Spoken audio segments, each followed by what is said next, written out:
This is Lucy. She's a 20-year-old student and hates her smile. Flashback to 3 years ago when Lucy wanted to get braces, but she couldn't afford them, so she looked up online for cheaper alternatives. Lucky her, she managed to find someone on social media to get her braces done. Despite seeming suspicious, Lucy wasn't bothered because she just wanted to get it done fast and painlessly. Little did she know, her braces had caused numerous ulcers and put her in a ton of pain. She even had shaky teeth at the age of 20 and could hardly eat because of this. Finally, she couldn't stand the pain anymore and decided to see a registered dentist. Lucy shared with the doctor about her unfortunate experience with her fake braces. The doctor explained to Lucy that she had been a victim of dental quackery.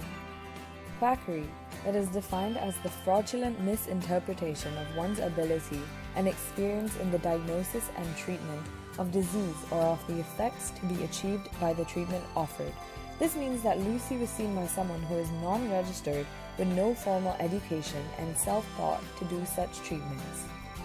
Why do people go to them? Treatments in some countries are expensive, not accessible, and have long waiting lists. For example, 27.1% of school children in Malaysia require orthodontic treatment. This led to long waiting time and deterring people from getting treated. Many people who fall for these are usually illiterate and lack awareness on such things. Why are these quack dentists bad?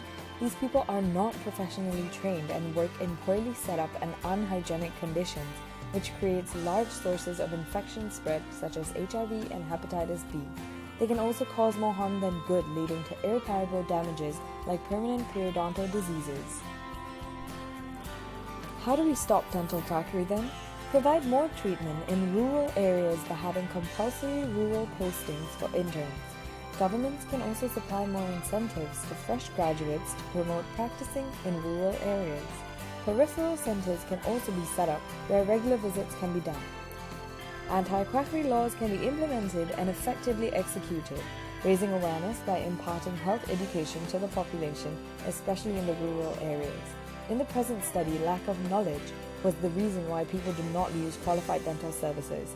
Research shows that 74.64% of patients who were asked were found to be unaware of quackery in dentistry. Lastly, Lucy learned to only get treated by registered dentists, to not be swayed over by cheap treatments, and think twice on treatments that sound too good to be true, as seen on social media. Look at Lucy now after proper treatment.